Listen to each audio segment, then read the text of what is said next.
fois-ci, oui. En ce moment, c'est plus raisonnable. Oui. Ravi de vous accueillir. Bonjour, bienvenue au Côte d'Or, bienvenue à Chenot, je suis ravie de vous Monsieur le ministre, bienvenue chez nous. Conseiller départemental, Patrick Audard. Bonjour, Caroline Tardy, conseillère départementale.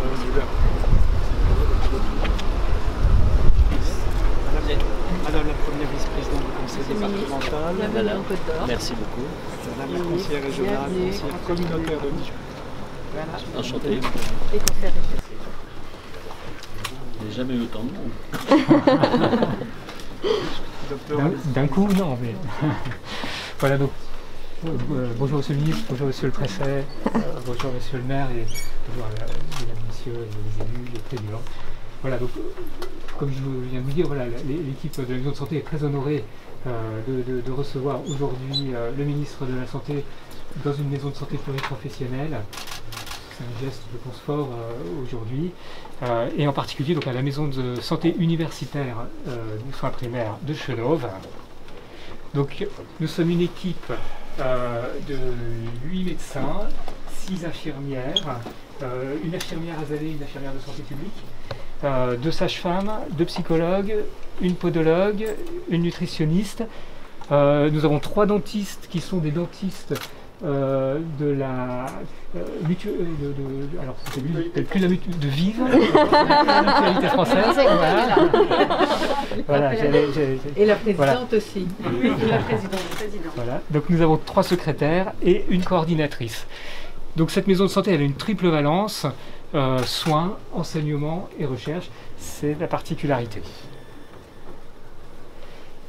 Donc comme je vous l'ai dit, elle a été initiée en 2015. Le projet a été initié en 2007. À l'époque, les ARS n'existaient pas encore, c'était l'URCAM. Le projet a été porté par le professeur Bess, qui était médecin généraliste, directeur du département de médecine générale de l'université à Dijon. Nous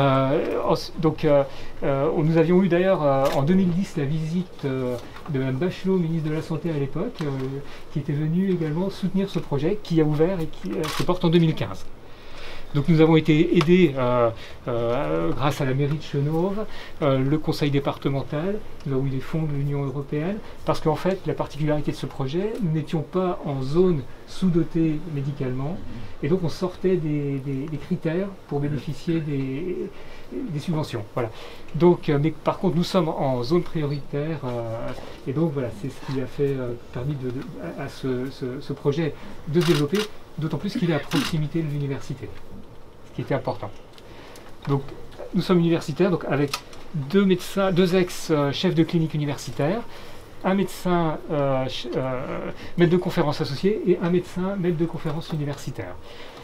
Donc nous avons eu une activité de soins premiers selon les critères de l'AVONCA, avec 66 000 consultations par an, tout professionnel confondu, et une file active de patients médecins traitants d'environ 10 000 patients.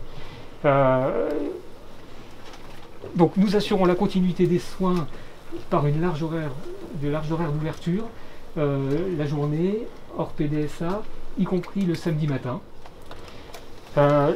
Et nous organisons évidemment des soins non programmés, mais également des soins programmés. Voilà, et il n'est pas question, dans la tension actuelle, effectivement, les soins programmés ne doivent pas être déprogrammés au profit. Voilà.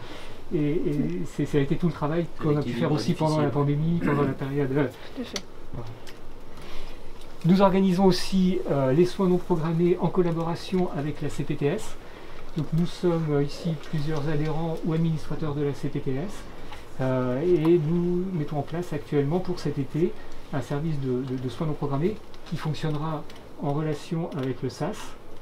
Donc nous avons déjà une bonne vingtaine de médecins volontaires pour ouvrir des créneaux avec une secrétaire dédiée, un numéro de téléphone qui sera donc donné à la régulation, également aux pharmaciens, aux infirmières, pour pouvoir orienter des patients en soins non programmés, en parallèle du SAS. tout ce qu'il faut.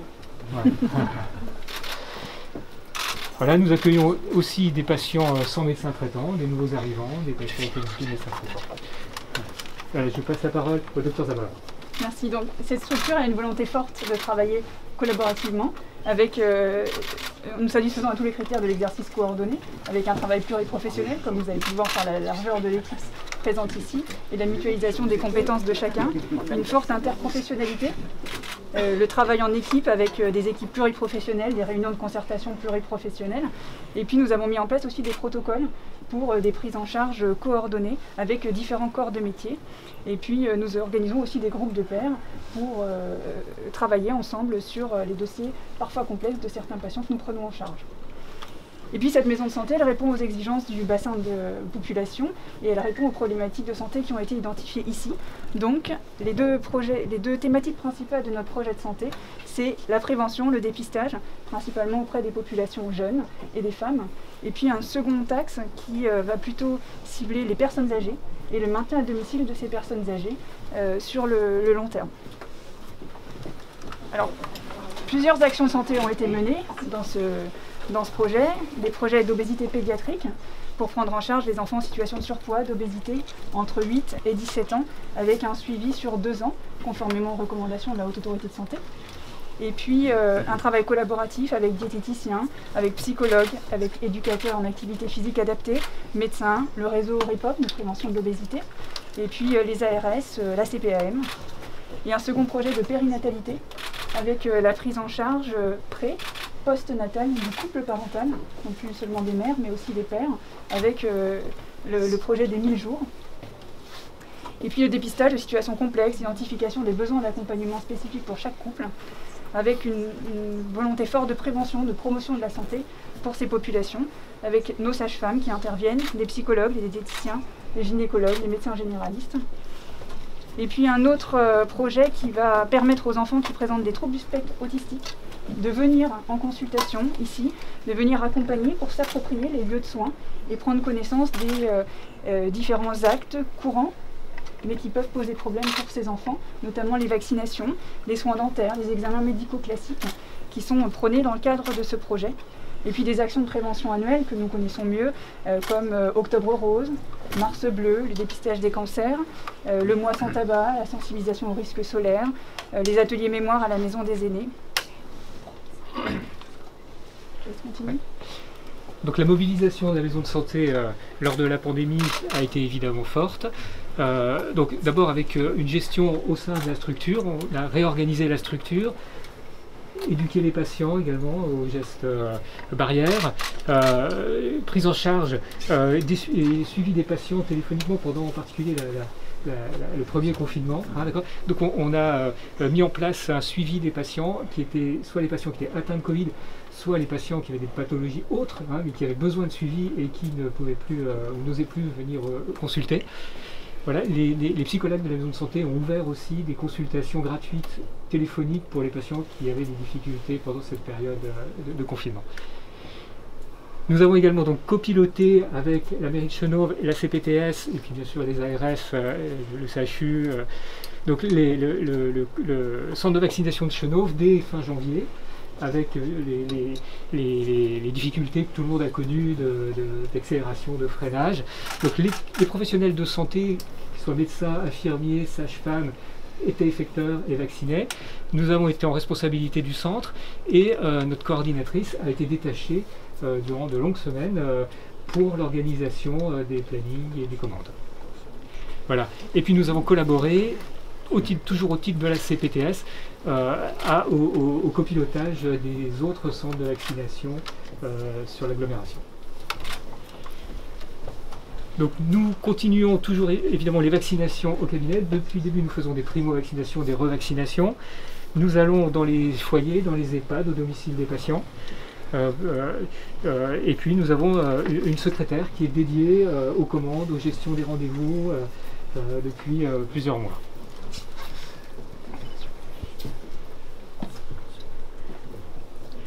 Donc nous avons une activité, donc la deuxième valence, hein, le soin, ensuite l'enseignement, donc enseignement universitaire et post-universitaire, donc universitaire au niveau des universitaires.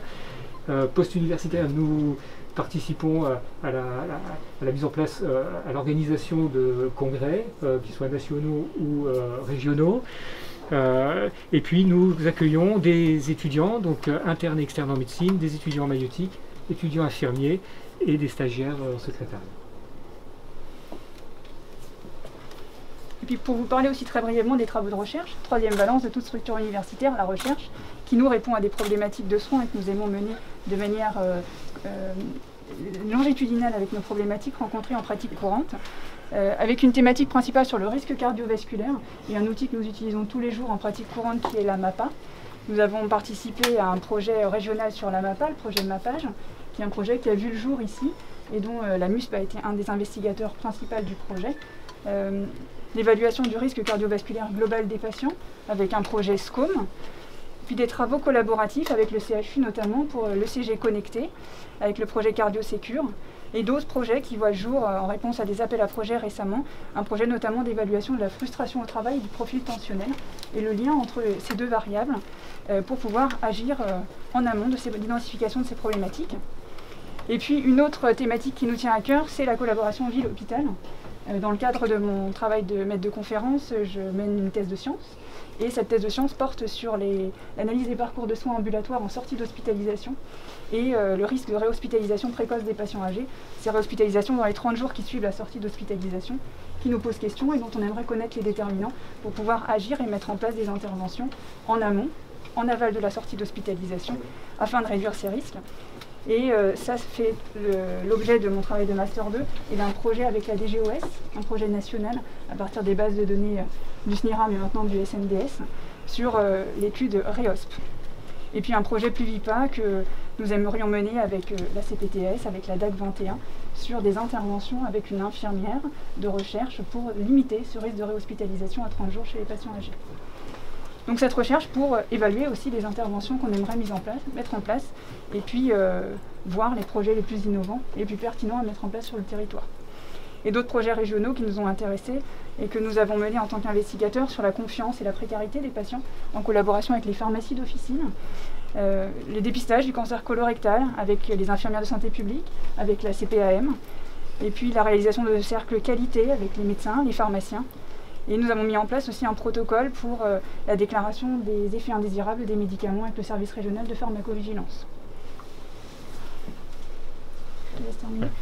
Donc, nos perspectives, c'est d'abord évidemment c'est recentrer sur le patient, sur les soins aux patients, donc optimiser la prise en charge globale des patients donc, en fonction des besoins du territoire, organiser les soins ambulatoires et les parcours de soins selon les ressources locales, et améliorer les conditions d'exercice pour les professionnels. Donc pour ça, par exemple, organiser les futures campagnes de vaccination, qu'on espère plus fluides, peut-être avec des doses uniques de vaccins, c'est ce qu'on souhaite. Voilà.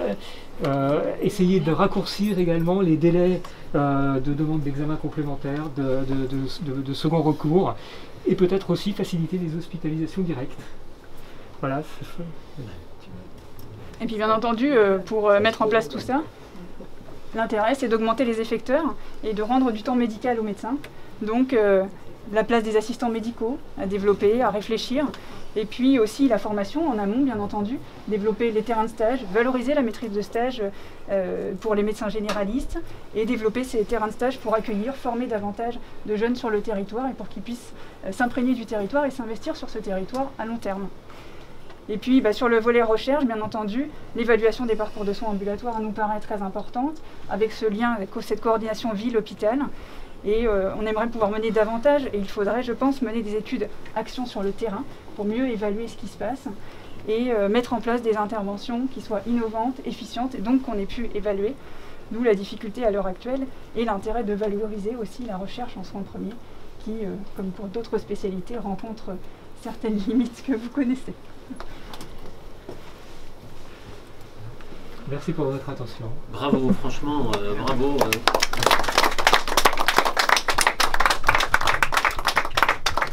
impressionné par ce que vous avez. Est-ce que vous êtes heureux dans votre exercice professionnel? Alors, on est une équipe heureuse, oui, vraiment. Vous me rassurez parce que vous cochez quasiment toutes les cases de l'instruction qui va sortir dans quelques heures, justement pour améliorer les choses. Donc, non, vraiment chapeau. Là, vous êtes lié à la ville hôpital, à l'université, vous avez mis en place tout ce qu'il faut, comme quoi on peut y arriver. Oui, on y arrive. Et puis ça fonctionne bien. Hein.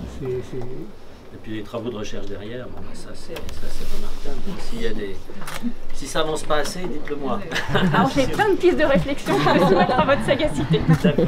Non, parce que effectivement, bon, l'idée c'est de voir ce qui se fait, c'est d'évaluer ce qu'on fait. Et ça, vous avez entièrement raison. Parce que c'est des belles structures, mais quand en plus on peut montrer que c'est efficace. Et puis, vous avez des mots qui me plaisent. Hein. Vous dites répondre aux besoins d'un territoire, aux besoins de la population. Je crois que c'est ça. Il faut qu'on sorte de cette logique d'offre de soins ou une logique de réponse aux besoins.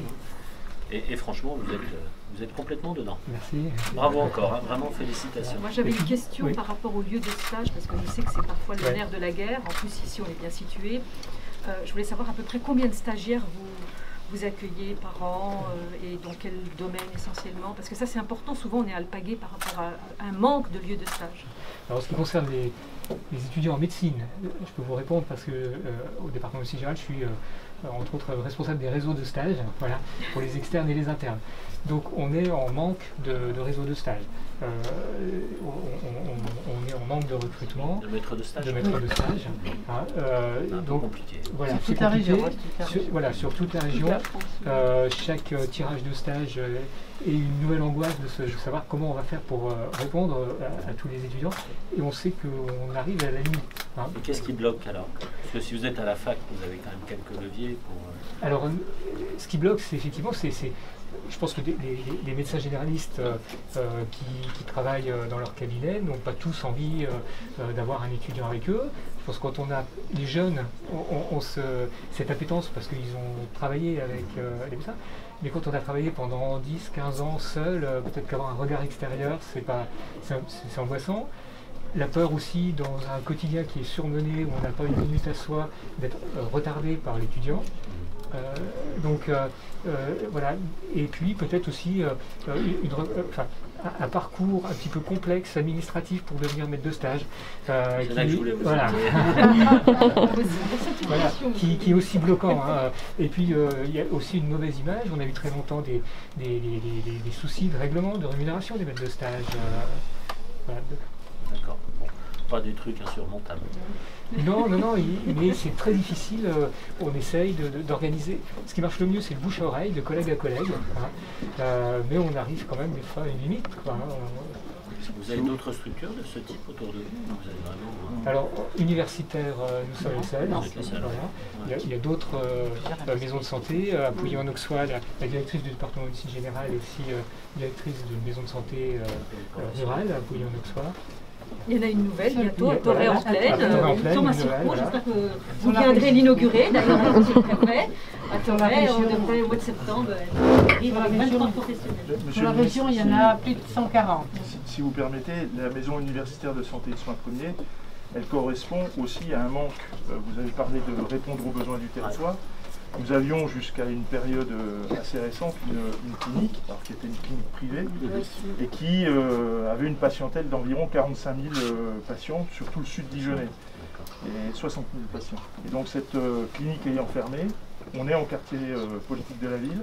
C'est vrai qu'il y avait un manque criant en besoin d'accès aux soins, notamment pour les populations les plus fragiles. Et c'est vrai que la maison universitaire de soins premiers, quand le projet a été présenté à mon prédécesseur, c'est vrai que ça correspondait aussi à combler un manque. Moi, il y a une dimension qui n'existe pas et je pense qu'il faudrait peut-être travailler, c'est la question de la pédopsychiatrie. Parce qu'on a beaucoup de difficultés en termes de prise en charge des enfants, des adolescents. Et on a des délais de prise en charge qui sont trop importants. On en parle souvent malheureusement sur des questions de prévention de la délinquance. Mais quand on en parle en prévention de la délinquance, ça veut dire qu'on en parle trop tard. Voilà. Donc voilà les deux points que je voulais... c'est un vrai sujet. Hein. C'est vrai qu'on focalise beaucoup en parlant de problème d'urgence de soins non programmés, mais en médecine courante, j'allais dire, mais aussi dans ces spécialités-là, la gynéco-obstétrique est aussi une spécialité qui a des difficultés. Mais non, en tout cas, c'est vraiment un bel exemple. Hein, je redis. Et vous avez combien d'assistants médicaux? Alors, on n'a pas d'assistants. On n'a pas d'assistants médicaux. Ouais. On a une infirmière de santé publique, une infirmière Azalée. Fameuse Azalée. Jusqu'à maintenant, on n'a pas pris d'assistants médicaux pour un problème de locaux. il nous faut un bureau. C'est pas les trois alors? Mais oui, on est presque les trois. Alors, on a un bureau libre, mais on a la chance d'avoir une nouvelle médecin qui va nous rejoindre au mois d'octobre. Oui, je crois pas. On est dehors. C'est un honneur de vous recevoir.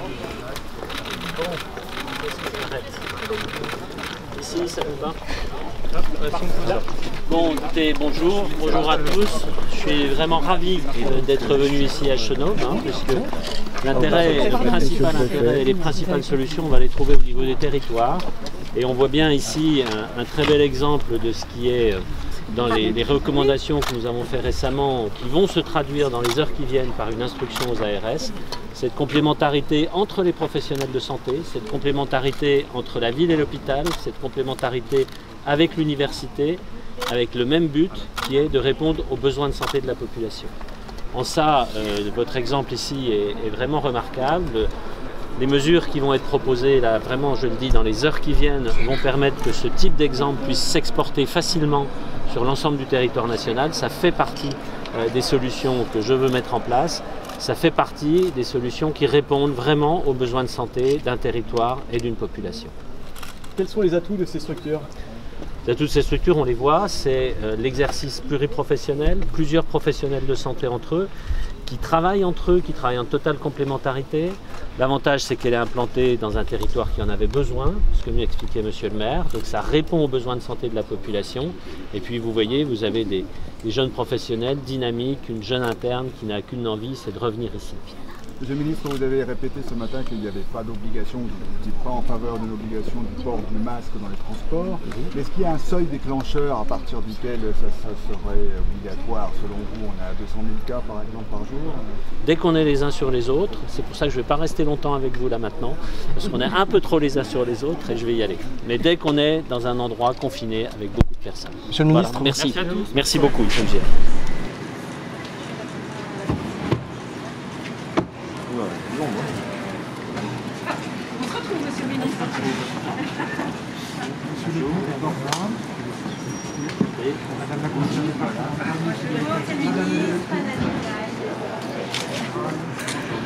Enchantée également. Bienvenue à vous. bien.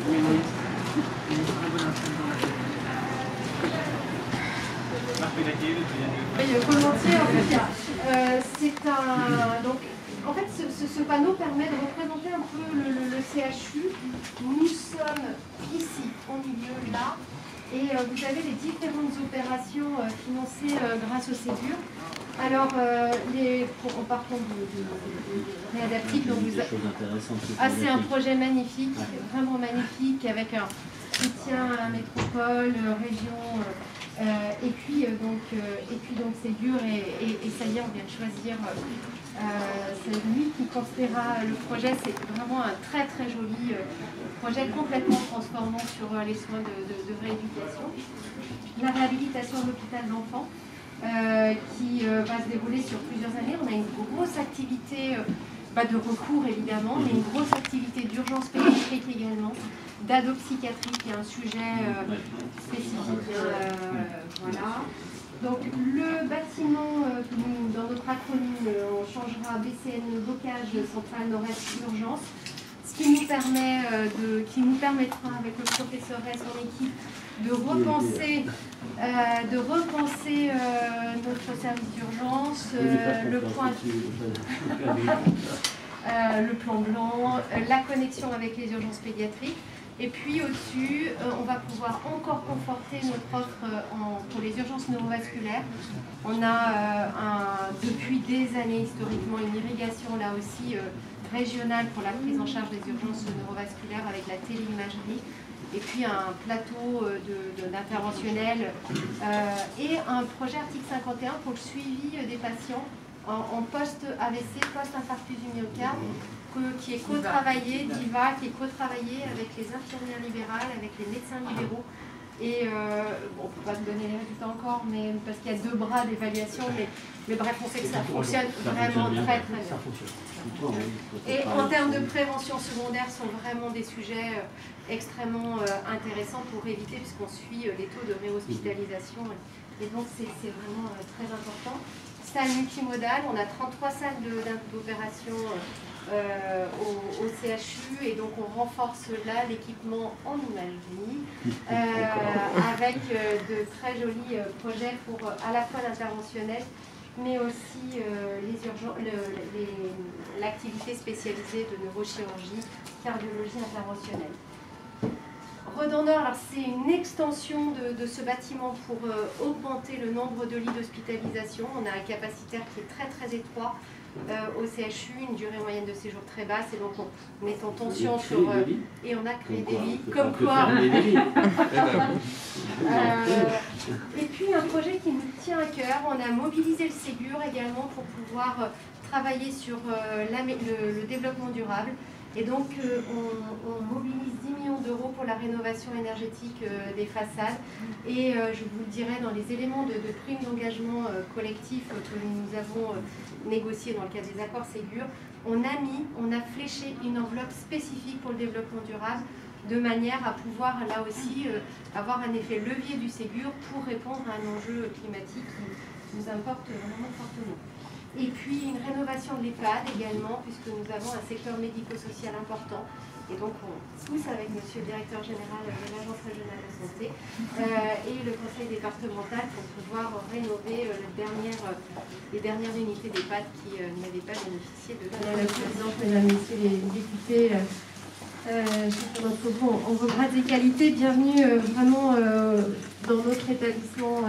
Et vraiment ravie de pouvoir mettre en avant tout le travail de l'équipe des urgences pour ce beau projet, le projet SAS. Mais avant de céder la parole à Philippe Dreyfus, quelques mots pour vous donner des éléments d'ambiance sur la préparation estivale au CHU Dijon-Bourgogne. J'aurais pu d'ailleurs dire et de son territoire, puisque comme j'ai eu l'occasion de vous le dire, quand nous travaillons en équipe, nous avons toujours à cœur d'observer, d'être à l'écoute de ce qui se passe sur nos territoires, que ce soit au sein de notre GHT, mais aussi du côté de la Nièvre, mais aussi du côté de Châlons-au-Mâcon, et on a un certain nombre de nos équipes médicales qui, comme j'ai eu l'occasion de vous le dire, interviennent dans ces établissements.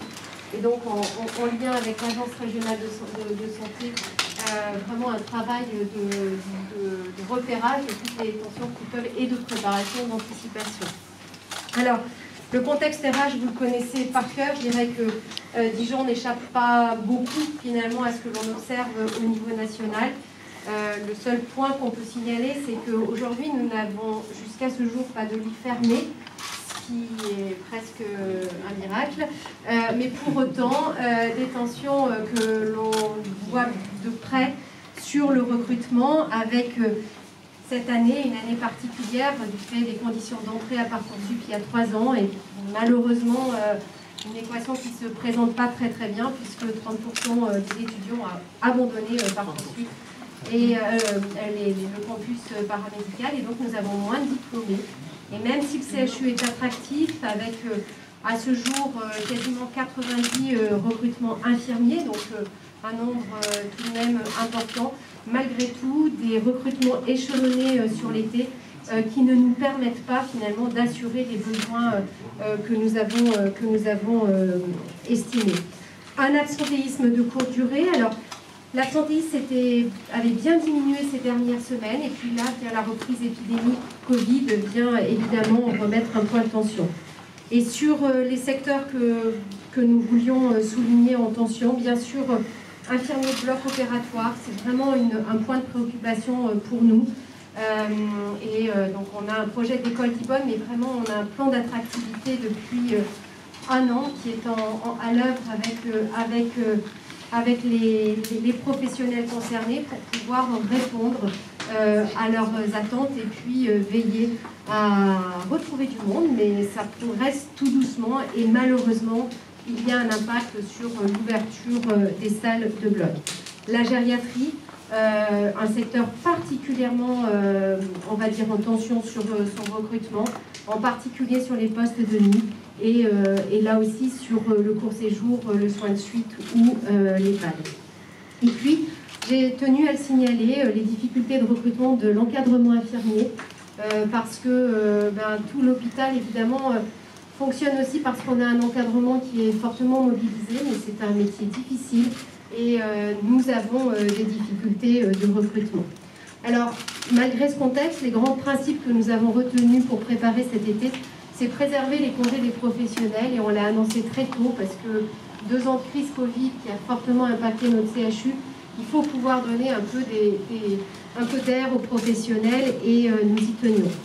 Maintenir les collectifs de travail, ça veut dire pour nous que bien sûr, nous travaillons sur un maintien de l'offre de soins, mais nous préservons la notion d'équipe de travail. C'est vraiment un point fondamental si on veut travailler aux conditions de travail de nos professionnels et puis maintenir une attractivité de notre établissement, tout en préservant la sécurité, bien sûr, et l'accessibilité des soins, et donc une anticipation au fil de l'eau, des ouvertures de lits en fonction des ressources humaines que nous pouvons mobiliser.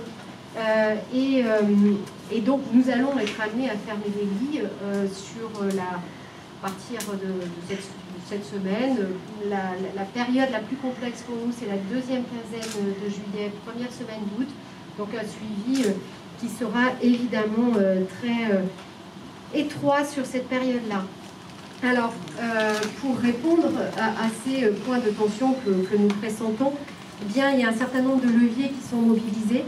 Tout d'abord, une cellule de gestion des lits et des flux centralisés, c'est-à-dire qu'il y a vraiment un pilotage très étroit, à la fois en interne CHU, mais ce qui est important, c'est qu'on a une vision également des lits disponibles sur le territoire pour pouvoir essayer de répondre aux besoins d'urgence. Une fonction de bed manager qui a été renforcée 7 jours sur 7, 24 heures sur 24. Grâce le professeur Bonin et l'équipe médicale, la commission des admissions non programmées, il y a un thésaurus médical d'orientation des patients qui a été mis en place pour permettre à des patients médico-chirurgicaux d'être pris en charge en chirurgie tout en ayant une prise en charge adaptée. Une permanence de l'encadrement médical de nuit en support de l'activité aux urgences. Des travaux en cours sur la paramédicalisation du SMUR pour pouvoir là aussi anticiper d'éventuelles tensions sur le recrutement médical. Une cellule de gestion estivale hebdomadaire. En fait, on poursuit finalement ce qui a bien fonctionné au moment de la crise Covid, avec ce temps médico-administratif où finalement tous les sujets sont évoqués et le principe c'est qu'il y a des décisions qui sont prises, une réactivité finalement en fonction des besoins. Et puis la nécessité d'une communication et d'un dialogue interne important pour pouvoir rendre compte de ce qui se passe dans notre établissement. À l'échelle du territoire, finalement, par effet miroir, les points hebdomadaires avec l'Agence régionale de santé, un peu dans les mêmes formats, donc en veille pour les établissements de Dijon et du territoire bourguignon, un bed management territorial avec l'HAD et les soins de suite. Et on voulait vous signaler, puisqu'il y a une mesure qui donc est activée pour un guichet unique d'orientation pour l'HAD, la coordination donc avec les établissements, je l'ai évoqué, une communication externe qui a été relayée sur le juste accès du recours aux soins, on ne le dira jamais assez, et donc c'est vraiment un fil rouge qui nous va évidemment nous guider tout l'été. Puis un usage renforcé de la télémédecine, ça c'est aussi un levier qui a été fortement mobilisé pendant la crise Covid, avec au CHU de Dijon vraiment j'ai envie de dire, un envol de la télémédecine pour maintenir un suivi des patients au plus près de leur lieu de vie. Et enfin, bien sûr, les éléments d'attractivité, peut-être pour permettre de garder des éléments de motivation et d'attractivité pour nos professionnels. On voulait signaler les accords locaux Ségur qui ont été signés de façon majoritaire et qui permettent des plans de titularisation, des forfaitisations d'heures supplémentaires également. Et honnêtement, ça nous rend vraiment service, en particulier au bloc opératoire. Nous avons également le passage aux 39 heures pour les urgentistes, les plans de communication. Le point auquel nous tenons beaucoup, c'est le renforcement du pouvoir d'agir des équipes sur leurs conditions de travail, avec les investissements du quotidien que nous mobilisons là aussi dans la suite des actes du Ségur. Et puis pour valoriser les projets d'équipe avec la prime d'engagement collectif que nous déployons. Et puis, eh bien, nous attendions les mesures du rapport que vous avez. Vous les aurez avant la fin de la journée. Mais à vrai dire, on a déjà relayé l'information. J'ai remarqué que vous avez déjà mis beaucoup de cases cochées sur l'ensemble des mesures. Et réellement, c'était des points que nous attendions. Je pense au TTA pour les docteurs juniors. Je pense à la majoration de la rémunération des heures supplémentaires. Le TTA et les gardes pour les astreintes des hospitalo-universitaires. J'ai eu l'occasion de vous faire passer un petit message pour nos jeunes chefs de clinique. Vraiment, une vigilance particulière pour nos jeunes HU dont on a bien besoin. Et puis, les majorations temporaires des heures de nuit qui, je vous le dis, monsieur le ministre, ont un très très bon accueil parmi nos professionnels. Donc, c'est une très très bonne mesure. Et j'en ai terminé et je laisse la parole à monsieur Dreyfus pour donc vous présenter le SAS.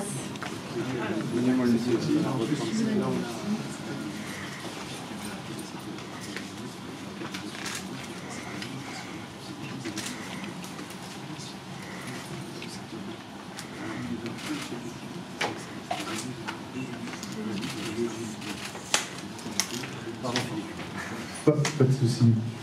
Bienvenue Monsieur le Ministre et encore merci de nous faire l'honneur de votre premier déplacement officiel en région à Dijon, au CHU Dijon-Bourgogne. Pour cette présentation du SAS 2158 de la Côte d'Or et de Lanière, je suis accompagné par le docteur Sudre, présidente de l'AREMEL, Association des régulateurs de médecine libérale, avec qui, cette association avec qui on a construit le projet SAS. Alors revenons au départ. Le départ, c'est le pacte de refondation des urgences. Agnès Buzyn, en septembre 2019, dans sa mesure 1 du pacte, nous parle du service d'accès aux soins. Le grand principe, c'est un accès à toute la population puisse avoir un accès facilité aux services de soins et aux filières de soins. Alors, on va plutôt, je sais que vous connaissez parfaitement le sujet, on va plutôt, se concentrer un petit peu sur les particularités de notre projet, mais qui s'inscrit bien sûr dans la logique nationale et la doctrine nationale. Donc, l'objectif, on s'est concentré dans notre dossier de candidature, on s'est concentré sur 4 objectifs principaux. L'objectif phare national de diminuer de 30% les passages d'urgence, notamment pour tout un tas de patients qui peuvent être pris en charge par la médecine de ville. Réduire le temps de décrocher sur le numéro du 15. Alors, c'est pas pour se faire plaisir, c'est simplement qu'avec l'augmentation du nombre des appels et qui continue et qui s'accroît, et on l'a vu encore avec la crise Covid, derrière chaque appel peut être une urgence vitale, donc on a nécessité de décrocher très rapidement les appels et de prendre en charge les quelques urgences vitales qui sont parmi toutes ces appels. Améliorer la prise en charge des parcours de soins, parce qu'une fois qu'on a décroché l'appel, il faut prendre en charge le patient. Et de plus en plus, on est confronté, au-delà des 2 filières traditionnelles de la médecine d'urgence et de la médecine générale, à tout un tas de pathologies ou de populations qui nécessitent des prises en charge spécialisées. Notamment, je vous donne quelques exemples, les urgences dentaires le dimanche matin, où on est confronté à beaucoup d'appels de cet ordre.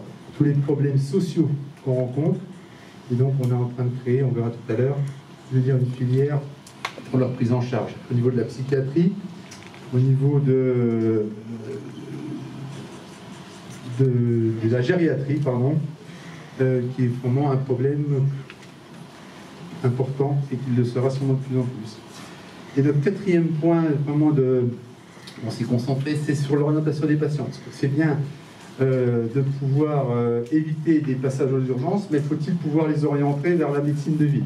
Donc l'objectif, c'était effectivement de renforcer les ressources en soins non programmés. Bon. Donc rien de très essentiel, mais vraiment, c'est les 4 sujets sur lesquels on s'est concentré. Alors, on a démarré, nous, notre projet SAS, le 14 juin 2021. Donc 2019, septembre 2019, pacte de refondation des urgences. 2020, dépôt des candidatures.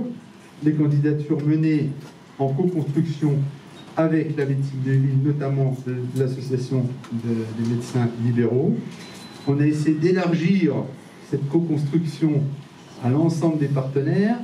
Bon, on était contraints, vous le savez sûrement, par des délais réduits pour déposer les dossiers de candidature. Nous, par ailleurs, on avait quand même 2 départements, le 21 et le 58.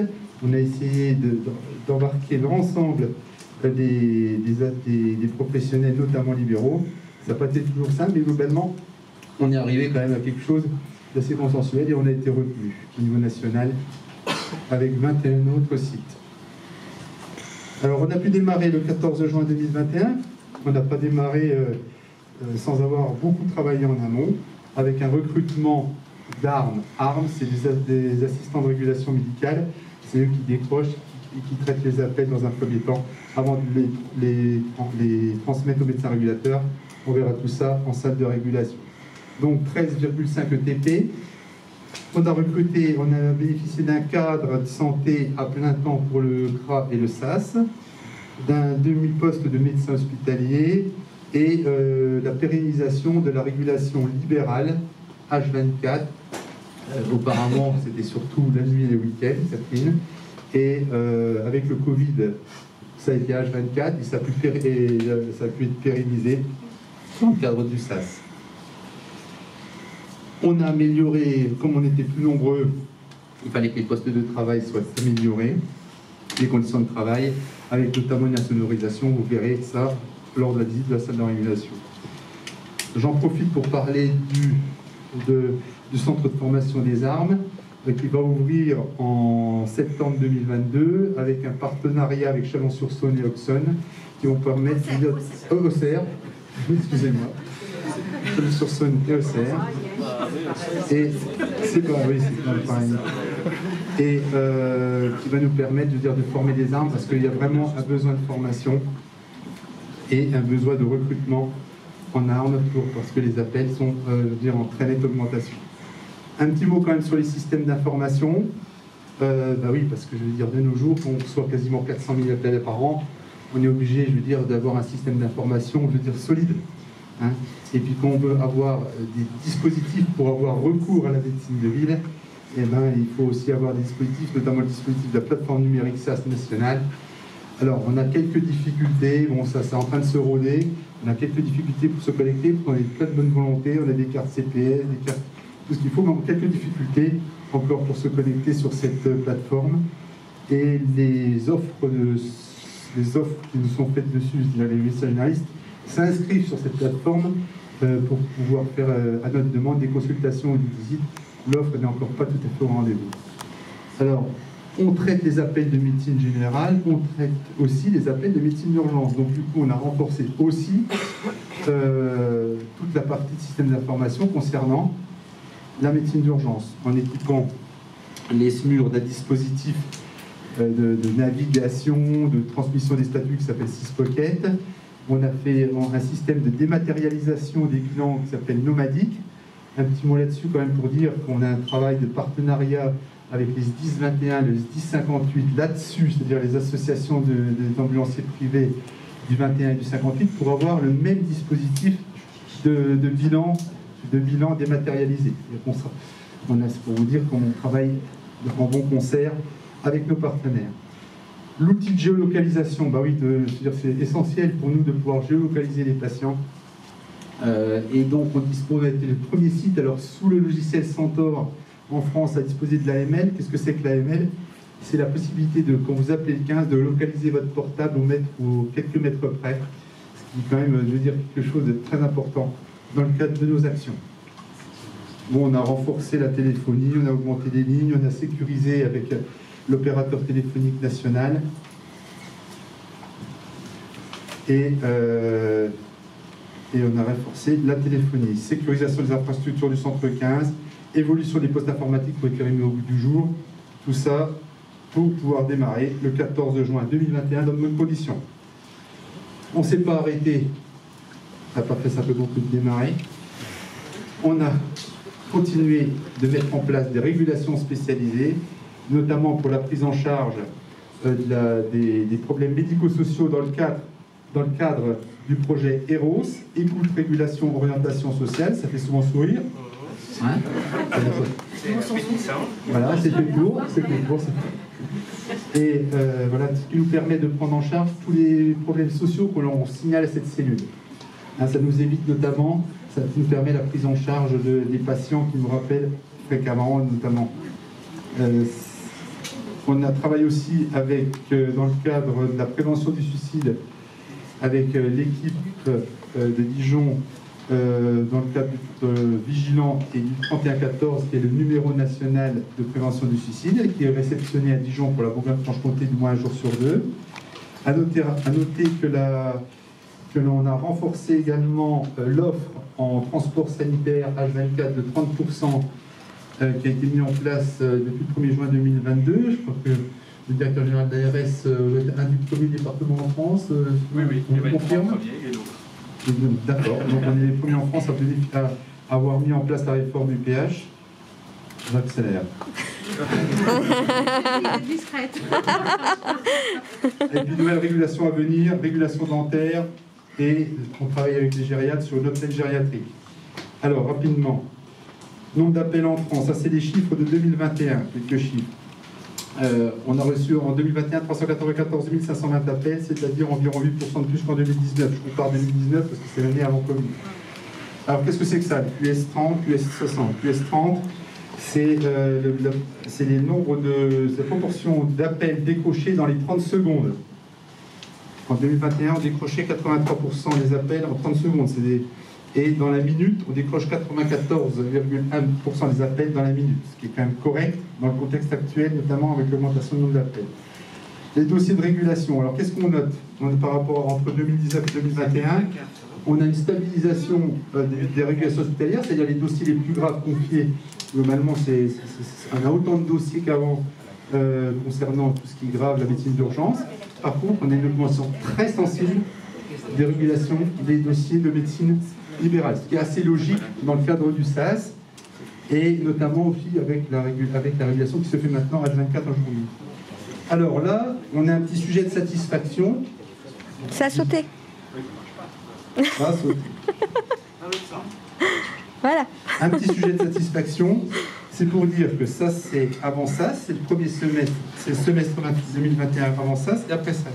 On s'aperçoit de quoi? On s'aperçoit que l'augmentation par rapport à 2019 des passages aux urgences, les passages aux urgences ont augmenté quasiment 20% entre 2019 et 2021 au premier semestre, et après le SAS, on a augmenté, alors ça a quand même augmenté, malheureusement, mais que de 0,9%, de 1%, avec par contre une augmentation des appels. Bon, tout ça, je suis très prudent, on va voir si ça se confirme, mais bon, on était assez content de voir ce résultat.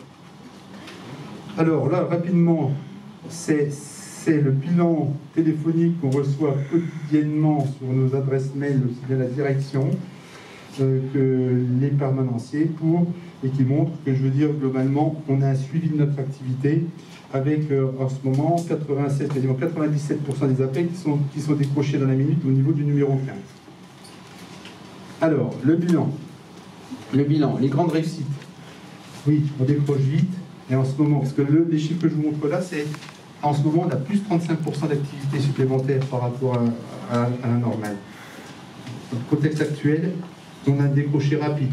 On identifie rapidement les urgences vitales. On se félicite du soutien du CHU. Les planètes sont alignées, comme je dis, avec notre direction générale, avec notre ARS, une bonne écoute, des bons échanges. Et je pense que c'est très important dans la réussite d'un projet. On développe les filières de régulation comme c'est prévu par le SAS, et on avance. Le CRA est renforcé et a besoin d'être renforcé, surtout avec je veux dire, la nécessité de l'incitation d'appeler le 15 avant d'aller aux urgences. Et globalement, on a de très bonnes relations avec nos partenaires, aussi bien les ambulanciers privés, les pompiers, la médecine générale. Globalement, ça se passe bien. Les points de vigilance, parce que c'est ça qu'on aime, l'intérêt aussi. Bon, c'est les ressources humaines. Bon, ça, je vous apprends rien. Les ressources humaines, les médecins régulateurs. Les médecins régulateurs, bon, souvent jeunes maintenant, hein, donc ils ont nécessité de mûrir, des difficultés pour boucler le planning, hein Catherine, des difficultés pour boucler le planning, mais bon, c'est vrai qu'il y a une vraie fragilité. Le souci majeur, selon moi, c'est quand même l'effectif en médecine générale. Il faut absolument, si on veut diminuer le nombre de personnes qui viennent aux urgences, il faut qu'on leur trouve une solution en ville. Et bon, je n'ai pas de solution miracle, mais c'est vrai que c'est le vrai sujet. Une revalorisation. Ça va être annoncé dans des minutes. Donc dans quelques minutes. Bon, donc, le premier résolu dans quelques minutes, c'est ça? En tout cas, les solutions seront sur la table à chaque territoire de s'emparer des outils. Voilà. Résoudre ces problèmes. On utilisera tous les outils que nous voulons. Un petit mot sur les visites, ne pas les oublier. Il y a encore des visites résiduelles, c'est un vrai sujet. Les personnes âgées, les maisons de retraite, on ne peut pas déplacer forcément facilement les patients, on essaie d'éviter des ennuis aux urgences. Il nous faut vraiment une réflexion sur les visites. Et les outils techniques, un petit mot quand même sur... on rêve du SISAMU. SISAMU c'est quoi? C'est un logiciel national où on peut, je veux dire, travailler avec notre SAMU, où nos tutelles, nos institutions pourraient avoir toutes les données qu'elles souhaitent pour pouvoir faire du pilotage. Et ça, c'est le moment. La plateforme mérite d'être, la plateforme numérique dont on a parlé tout à l'heure, mérite d'être promue et de pouvoir, je veux dire, avoir surtout une offre, à travers cette plateforme, on puisse avoir une offre de médecine générale, et puis nous éviter trop d'outils multiples au niveau du système d'information, parce qu'on ne peut plus jongler avec tous les outils qu'on nous donne, et ça devient excessivement compliqué. Excusez-moi d'avoir été trop long. Bravo, merci. Bravo.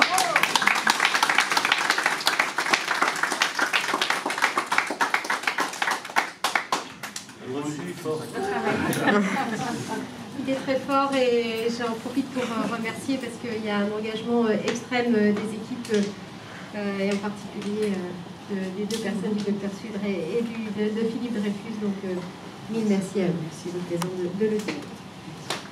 Je vous propose d'ailleurs d'accompagner Monsieur le Ministre, Monsieur Ray, Monsieur Dreyfus pour aller visiter justement la plateforme d'organisation. Bon, bonjour à tous, je tiens à vous faire une déclaration concernant le monkeypox, cette fameuse variole du singe. J'ai décidé que nous allons suivre les recommandations de la Haute Autorité de Santé qui recommande la vaccination préventive pour les personnes à très haut risque qui souhaitent cette vaccination. Je peux vous assurer qu'en lien avec les agences régionales de santé, le ministère est en train de finaliser toutes les mesures nécessaires pour que cette vaccination puisse débuter dès le début de la semaine prochaine. Merci. Je vous remercie.